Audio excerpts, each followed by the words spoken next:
This is your GMA Regional TV. Buong puso para sa Pilipino. Ang mga pinakamalalaking balita sa One North Central Luzon ngayong Miyerkules. 5 minor de edad na inaalok umano sa mga dayuhan nasagip sa Pampanga. Sospek arestado. Overcharging ng ilang tricycle drivers ngayong nararanasan ng pagbaha sa Dagupan City. Iniinda ng ilang pasahero. Presyo ng kada kilo ng mga karne sa ilang pamilihan. Alamin live. At simoy ng Pasko, ramdam na sa Mexico, Pampanga dahil sa mga namumutik-tik na dekorasyon, rides at food park. Ito ang GMA Regional TV 1 North Central Luzon. Masantos yang aram na imbaga male maya pagat panapon kapuso. Narito na ang One North Central Luzon. Hatid namin ang mga pinakamalalaki at pinakahuling balita sa hilaga at gitnang Luzon. Live mula rito sa GMA Dagupan Station, ako po si Chris Zuniga. Overcharging ng ilang tricycle drivers ngayong nararanasan ang pagbaha sa Dagupan City, iniinda ng ilang pasahero. Tutukan sa report ni Claire Lacanilaw Dungka. Pahirap sa ilang pasahero ang mag-commute lalo na tuwing nararanasan ang malakas na pag-ulan at high tide lalo na sa ilang pangunahing kalsada sa Dagupan City.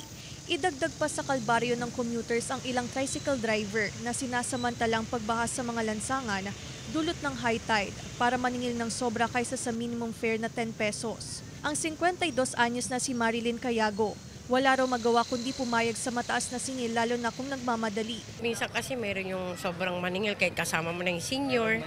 Grabe silang maningil. Ayon naman sa pasaherong si Jeline Miano, kung minsan namimili pa raw ng pasahero ang mga tricycle driver. Sa ibang driver kasi nagbayad ka na tapos papadagdagan pa nila. Para naman sa mga namamasadang tricycle driver, iniinda rin nila ang baha sa lungsod at minsan nakararanas pa ng mabigat na daloy ng trapiko. Nakikisuyo na lang, pero hindi naman lahat ng pasaheros mabait, ma'am. Meron din yung magagalit kasi alam nila yung minimum fare ng Dagupan. Ayon naman sa Public Order and Safety Office, pagmumultahin ang sinumang mahuhuli na naniningil ng higit kaysa sa minimum fare. Kung nais ireklamo ang umano'y kaso ng overcharging, maaari lamang magtungo at mag-file ng formal complaint sa tanggapan ng poso upang mapanagot ang tricycle driver. Kasama si Henry Dominsil, Claire Lacanilaw Dungka, One North Central Luzon. Construction worker na nakisilong sa isang bahay, patay sa pamamaril sa Bangged, Abra. Naka-alerto Jeric Pasilyao. Dead on arrival sa ospital ang 36 anyos na si Reyna Romero matapos mabaril sa barangay Kabuluan, Bangged, Abra pasado alas 9 ng gabi noong Lunes. Sa investigasyon ng pulisya, nakamotorsiklo ang biktima at dahil umuulan, nakisilong ito sa kakilala na si Warlito Valera. Pagkaraan ng ilang minuto, binaril siya ng isang beses sa likod na tumagos sa kanyang dibdib habang nasa loob ng bahay. At knowing dagayam ti suspecte jay ayan ti tawa right side, isu iti alleged nga nang putukan daking ni jay biktima tayo. Hindi naman nakita ng may-ari ng bahay kung sino ang bumaril. Nagulat na lang daw ito nang marinig ang putok. Nagsasawa kayo mga sumungsungbat. Nakadumog na ta mga teteksan na. Di ko ang bang. Ibab ko na ng pin. May sala putok sir. May sala putok. Wala putok. Sila ang arayin, tinanggad ko kanya. Iniimbestigahan pa ang pangunahing motibo sa pamamaril. Hustisya ang sigaw ng pamilya ng biktima. Umaga noong Lunes, nagpaalam daw ang biktima na magtatrabaho hanggang itinawag na lamang sa pamilya nito na nabaril na ang biktima. Kahit ko nga matiliw de, pimatay ka nila kay ko. Kaya't ko nga makasama no sinusuna ta damagag no apay. Damagag no apay nga isuna tinangkadang tibiyag nila kay ko. Jeric Pasilyao, One North Central Luzon. 5 minor de edad na inaalok daw sa mga dayuhan nasagip sa Pampanga. Sospek arestado. Sundan sa report.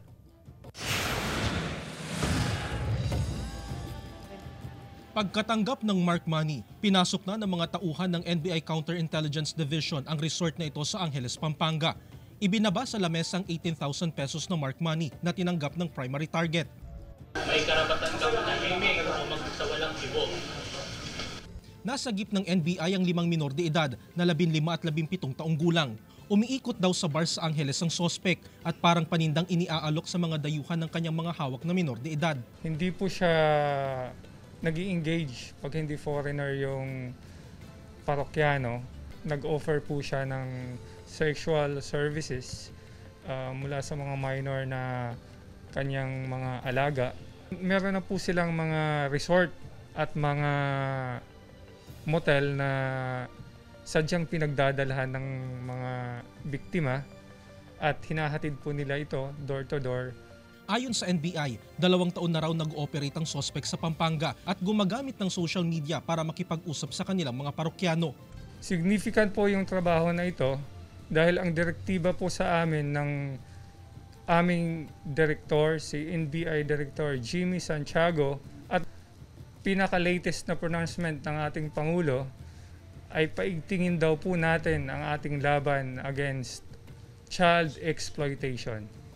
Qualified human trafficking po ay violation na walang piyansa at ito po ay nagdadala ng kaparusahan na life sentence. Sinusubukan pa naming makuhanan ng pahayag ang suspect na nasa detention facility na. Ang mga minor de edad namang biktima na i-turn over na sa DSWD Angeles, Pampanga. Jarek Pasilyao, 1 North Central, Luzon. Nasa 300 sako naman ng kamote ang hinayaan na lang sa kalsada makaraang mabasa ng ulan sa Madela, Quirino. Ayon sa ilang magsasaka sa lugar, 2 araw ng masama ang panahon kaya halos nangangamoy na ang mga aning kamote. Na posible raw na masira kung sakaling magtuloy-tuloy pa ang masungit na panahon. Ang mga kamoting ito ay isa sa mga pinagkakakitaan ng mga residente sa lugar para gawing kamote chips. Ilang residente sa isang purok sa Barangay Poblacion East, Calasiao, Pangasinan, problema ang stagnant water sa kanilang lugar. May ulat, Jasmine Gabriel Galban. Bagamat lubog sa tubig ang daan, dali-daling naglalakad si Mang Alfredo Sarmiento na taga Maligaya Village, Purok 1, Poblacion East, Calasiao, Pangasinan upang magpa-check up sa ospital. Sabay-sabay raw sila na nagkakasakit sa pamilya dahil umano sa tubig baha na naipon at umabot na sa loob ng kanilang bahay. Kasunod-sunod kami nagkasakit ng asawa ko tapos ng anak. Vlog na, inuubo ko magpa-X-ray sana. Anya, may 1 buwan na ang stagnant water sa kanilang lugar. Madumi at mabaho ang amoy na nanggagaling sa naipong tubig. Dekada na, dekada ang problema ito. Sana magkaroon ng 1 taon na talagang mga sakit sa amin dito. Hindi naman daw nagpapabaya ang pamunuan ng barangay. Nililinis nila ang drainage at nagsasagawa sila ng pagpump ng tubig. Ngunit kapag umuulan, babaha na naman. Sumulat at humingi na rin sila ng tulong sa ilang opisyal at umaasa na mapataasan pa ang lugar. Pero sa pangako nila is by next year budget na daw ni Congresswoman. Patatasin na, then may drainage na. And kung paano gawin, kasi covered court and such fund, gawin yun. Hindi naman apektado yung mga residents. And then, na-expect na rin ng DPWH Santa Barbara na yung immediate muna na solution, yung drainage. Kompleto rin daw ang mga gamot para sa mga residente. Magtungo at humingi lamang sa barangay hall at sila'y mabibigyan. Bibili monthly.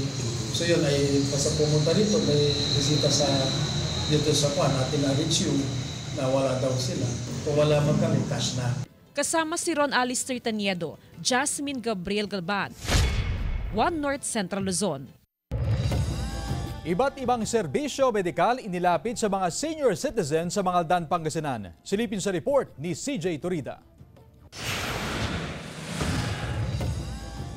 Inilapit ng Senior Citizens Office sa kanilang mahigit 13,000 na miyembro sa Mangaldan, Pangasinan ang pagbibigay ng PhilHealth ID. Malaking tulong daw ito upang hindi na magproseso ng anumang papeles bago pa mabigyan ng discount ang mga senior citizen kung sakaling nangangailangan ng atensyong medikal sa ospital. Kasi pag wala ito, ang isang senior citizen na hospitalized, kukuha pa ng indigency, residency, marami pang kukunin bago ma-discountan ng PhilHealth. Kinakailangan lamang ng isang miyembro na magtungo sa OSCA o Office of the Senior Citizens Affairs sa Mangaldan upang mag-apply ng PhilHealth ID. Nung hindi ako senior, wala kaming PhilHealth. Ngayon kami na nagkaroon ng PhilHealth. Itong malaking tulong niyo po sa amin. CJ Turida, 1 North Central Luzon. Ito Ito ang GMA Regional TV 1 North Central Luzon.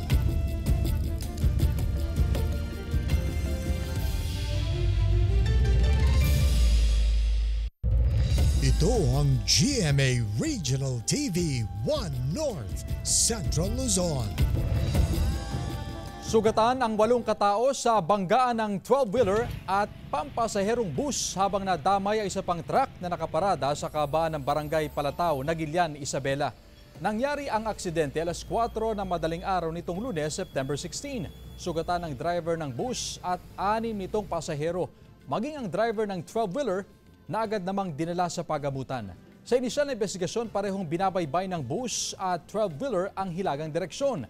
Nang makarating sa lugar, bahagyang bumagal ang takbo ng truck dahil papasok sana ito sa isang buying station.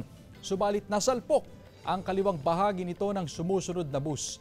Sa lakas ng pagbangga, dumausdos ang truck saka sumalpok sa 10-wheeler na nakaparada naman sa gilid ng kalsada. Samantala, presyo ng kada kilo ng karne ng baboy sa public market patuloy ang pagbaba. 5 hanggang 10 piso na bawas presyo ipinatupad ngayong linggo. At kaugnay niyan, may live report si Jasmine Gabriel Galban. Jasmine? Chris, sa monitoring ng SINAG at ng Agriculture Office, ilang linggo nang mababa ang live weight fee ng baboy sa probinsya ng Pangasinan. 3 beses sa isang linggo kung mamili ng karne ng baboy si Cecil sa Mangaldan Public Market. Nasa 330 pesos pa ang kada kilo ng karne ng baboy. Pero ngayong araw, nasa 320 pesos na lang. Mas maganda kung bumaba para makabudget. Ayon sa mga negosyante, nagpatupad ng 5 pesos hanggang 10 pesos na bawas sa presyo sa kada kilo ng karne ng baboy sa pamilihan. Tila epekto raw ito ng patuloy pa rin pagtama ng African swine fever sa ibang mga probinsya. Idagdag pang mababang demand ngayon sa karne ng baboy. Kaya kung dati, umaga pa lang ay nauubos ng panindang karne ng ilang negosyante, ngayon, late na kung umuwi dahil sa kukonting bumibili. Nabo pa po kami ng gabi. Opo. Ayon sa Sabang Industriya ng Agrikultura o SINAG, sadyang mababa ngayon ang live weight fee ng baboy. Kasabay nito, tiniyak ng SINAG na mananatiling sapat ang supply ng baboy sa Pangasinan ngayong bare months. Hindi na raw kakailanganin pang umangkat ng baboy sa ibang probinsya dahil marami na ring supply ng baboy sa mga backyard piggery sa Pangasinan. Pagtitiyak din ng SINAG na ASF-free ang Pangasinan. Malaking bagay yun, at least nakakontrol yung ASF, and ang provincial vet naman ng Pangasinan nagkaroon ng meeting na very strict sila yung pagpasok galing sa Southern Luzon. Samantala, mahigpit pa rin ang monitoring ng otoridad sa mga provincial border para mapanatili ang pagiging ASF-free ng probinsya. Chris, sa ngayon tuloy-tuloy ang monitoring ng NMIS sa mga ibinebentang karne sa iba't ibang pamilihan sa probinsya ng Pangasinan. Samantala, update naman tayo sa presyo ng karne dito sa Kalasyaw Public Market. Ang presyo sa kada kilo ng karne ng baboy ay nasa 320 hanggang 340 pesos kada kilo. Ang presyo naman sa karne ng manok ay nasa 220 hanggang 240 pesos per kilo, habang ang presyo sa karne ng baka ay nasa 400 pesos per kilo. Chris? Maraming salamat, Jasmine Gabriel Galban.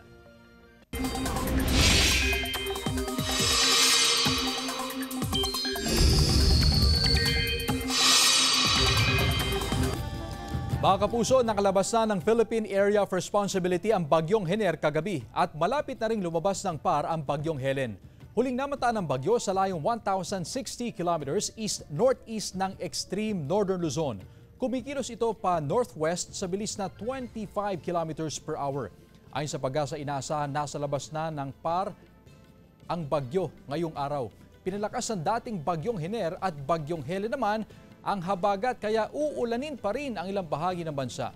Sa datos ng Metro Weather, mataas pa rin ang tsansa ng ulan sa ilang bahagi ng Cagayan Valley, Cordillera at halos buong Central Luzon. May malalakas sa ulan pa rin na posibleng magdulot ng pagbaha o landslide. May tsansa rin ng ulan sa iba pang bahagi ng bansa.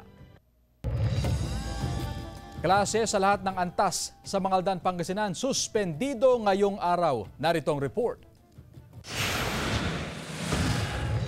Suspendido ngayong araw, September 18, ang klase sa lahat ng antas ng paaralan sa Mangaldan, Pangasinan. Alinsunod ito, sinilabas na executive order ni Mangaldan Mayor Bonafe de Vera Paraino.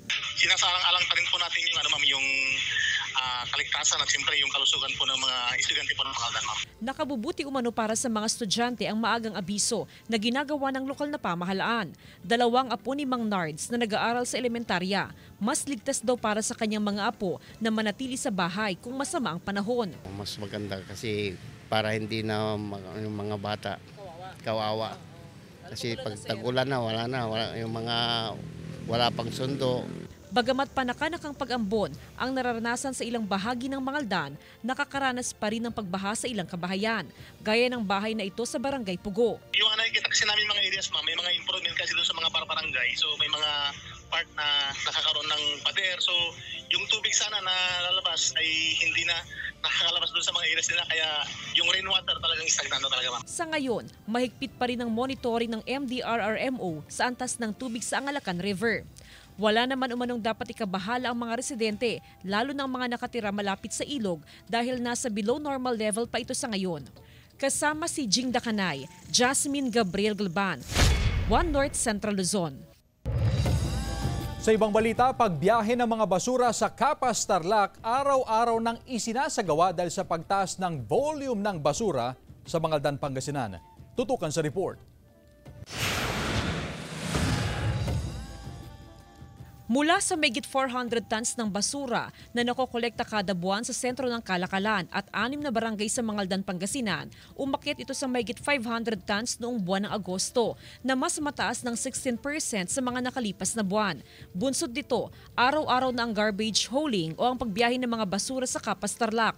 Kung dati-rati kasi usually nasa 22 bins lang. Ngayon umaabot na tayo ng 27. Pansin din ng ilang residente ang pagtaas sa naiipong basura kada araw. Gaya ni Rochelle na mula sa 2 plastik ng basura, naging 3 plastik ng basura ang naiipon nila sa nakalipas na mga araw. Kasabay nito, tiniyak niya ang maayos na disposal sa basura. Para hindi po magdulo ng barado sa mga kanal po. Kasunod naman ng 50 pesos per cubic meter na increase sa hauling fee ng sanitary landfill sa Capas, Tarlac, inaprubahan ng 2 million pesos na supplemental budget ng bayan. Hindi na po pinasa ng ating municipal government bilang tulong na rin sa mga barangay. Basic services ang ating So, kamakailan lamang actually nag-supplement ang municipal government. Ngayong bare months, inaasahang tataas pang volume ng basura sa bayan. Panawagan ng Menro sa publiko ang proper waste disposal sa mga residente. Kasama si Jing Dakanay, Jasmine Gabriel Galban, One North Central Luzon. Pinangunahan ng Regional Tripartite Wages and Productivity Board sa gitnang Luzon ang public hearing para sa minimum wage adjustment sa rehiyon. Dumalo sa public hearing ang ilang empleyado at kinatawan ng employer sector mula sa iba't ibang industriya. Gayon din ang iba't ibang ahensya ng gobyerno. Inilahad sa public hearing ang datos mula sa mga ahensya na siyang magiging basihan ng RTWPB kung magkano ang ipatutupad na wage adjustment. Nakadakdang isagawa ang wage deliberation sa September 19 habang inaasahan namang maglalabas ng desisyon ang wage board sa October 17. Matatandaang nauna nang ipinag-utos ni Pangulong Ferdinand Marcos Jr. sa Regional Wage Boards ang pag-aaral sa minimum wage sa gitna ng umiiral na inflation rate sa bansa. Magsasagawa ng special recruitment activity ang Public Employment Services Office ng lokal na pamahalaan ng Mangaldan, Pangasinan bukas sa Puyan, September 19, 2024. Ayon sa PESO, mahigit sa 850 na trabaho abroad ang bubuksan para sa mga nagnanais maghanap buhay sa ibang bansa, partikular sa Cambodia, Germany, Qatar, Thailand, Bahrain at Italia. Bahagi na rin ito ng 124th Philippine Civil Service Anniversary at Civil Service Month celebration ngayong Setyembre. Pinapayuhan ng mga aplikante na maghanda ng resume at iba pang kailangan na dokumento sa paghahanap ng trabaho. Ito ang GMA Regional TV 1 North Central Luzon.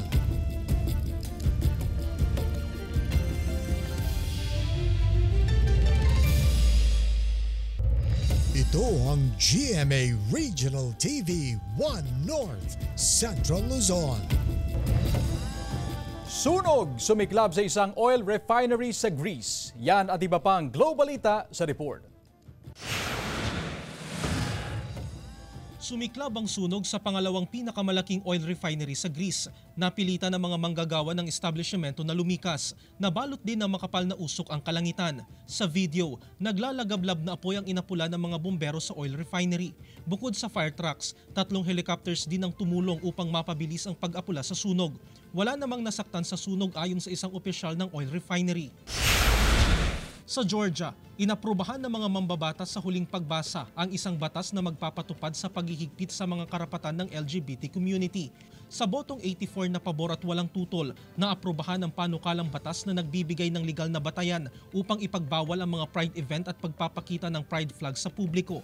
Saklaw din ito ang pagpapataw ng censorship sa mga pelikula at paglalathala ng mga librong nagtatampok sa LGBT community. Binibigyang diin din nito ang umiiral na pagbabawal sa same-sex marriage, gayon din ang pagbabawal ng gender-affirming surgery. Inilarawan ng mga mambabatas ang naturang panukalang batas bilang pagpapahalaga ng pamilya at proteksyon ng mga minor de edad.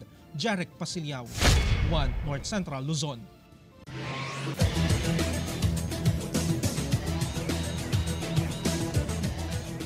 Sa patuloy na pag-arangkada ng NCAA Season 100, nagtagumpay ang Benil Blazers laban sa Perpetual Altas sa score na 78-51.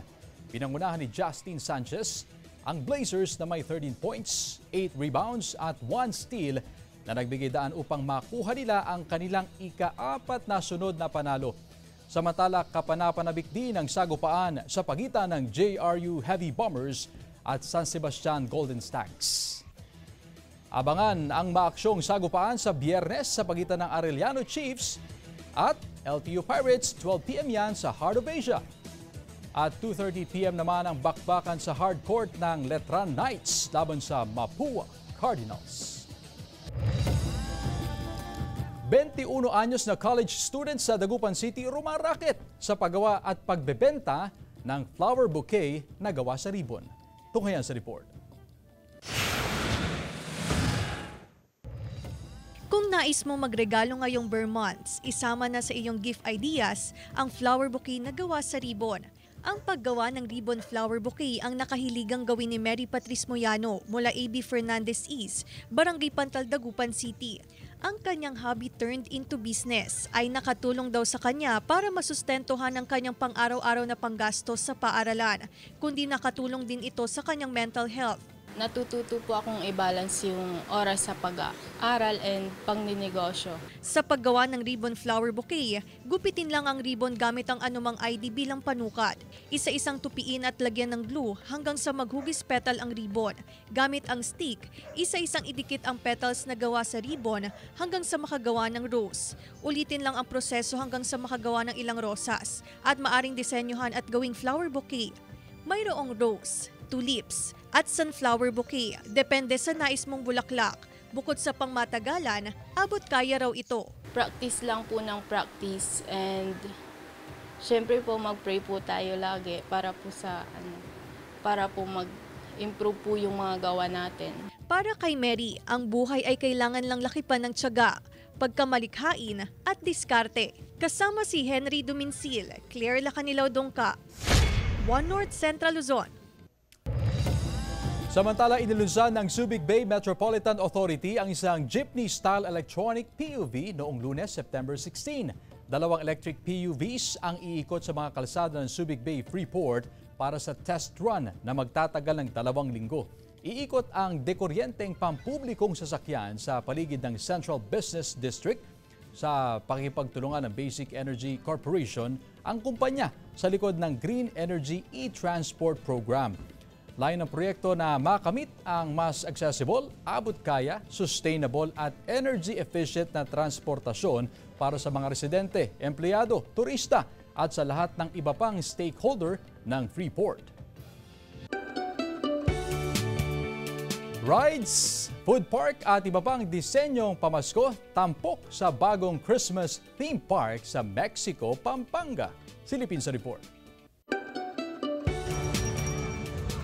Ang Burmans ay hudyat na rin ng pagningning ng iba't ibang Christmas park sa lalawigan ng Pampanga. Sa bayan ng Mexico, isang Christmas park ang binabalik-balikan dahil sa iba't ibang atraksyon na swak sa bagets at young at heart. Aakalain na nasa Singapore sa mga nagtataasang puno na namumutiktik sa mga ilaw. White and blue Christmas naman ang hatid na vibe ng lawang ito. Siguradong mai-entertain ka sa iba't ibang characters na sasalubong sayo sa park. Picture perfect spot sa mga magbabarkada ang Butterfly Dome, maging ang cave lights. Maganda po siya para sa mga bata at maganda din po siya ngayong parating na Pasko. Feel nyo lalo yung presence of Christmas at family bonding na rin. At enjoy, sobrang mag-enjoy kayo. Jump pack ang park dahil bukod sa mga pamaskong pailaw, meron ding rides at activities na pwedeng i-add sa inyong bucket list. Mag-enjoy sa bump cars, sky bike, horror house, spinner, at syempre, hindi pwedeng mawala ang Ferris wheel. Kapag tinamaan ng gutom, don't worry, dahil samot-saring mga pagkain ang pwedeng mabili sa higit 40 food trucks, tampok ang iba't ibang lokal na pagkain sa lalawigan. Ang park na ito ay nagsimula noong 2020 at mula noon, ito ay binansagan na pinakamalaking Christmas park sa bansa na may lot area na 6.5 hectares. Pagpatak pa lang ng bare months, talagang ino-open na namin siya kasi we love celebrating Christmas. Alam natin yung Christmas napakasaya. So kahit papaano yung mga tao na di-distress, nakakalimot, di ba? And then na naaalala nila yung magagandang memories nila with family. So pet-friendly rin ang lugar at 50 pesos ang entrance fee. Bukas ang park mula 4 p.m. hanggang alas 10 ng gabi. Jarek Pasilyao, 1 North Central Luzon. Mga kapuso, 98 days na lang, Pasko na.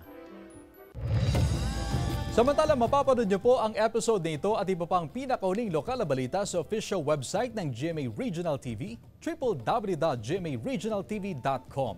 Pwede rin kayong bumisita sa aming official YouTube channel, GMA Regional TV, at i-click ang subscribe button para sa pinakamainit na balita mula sa mga rehiyon. Nais din naming pasalamatan ng mga kapuso sa Hilaga at Gitnang Luzon, maging ang mga kapuso natin abroad. Dahil sa GMA Regional TV, local news matters. At yan ang mga pinakamalaki at pinakahuling balita sa Hilaga at Gitnang Luzon. Maraming salamat sa pagsama sa amin pati na ang mga kapuso sa ibang bansa na tumutok sa mga balita sa rehiyon. Ako po si Chris Zuniga. Kami ang GMA Regional TV, 1 North Central Luzon. Buong puwersa para sa mas malaking misyon at mas malawak na paglilingkod sa bayan.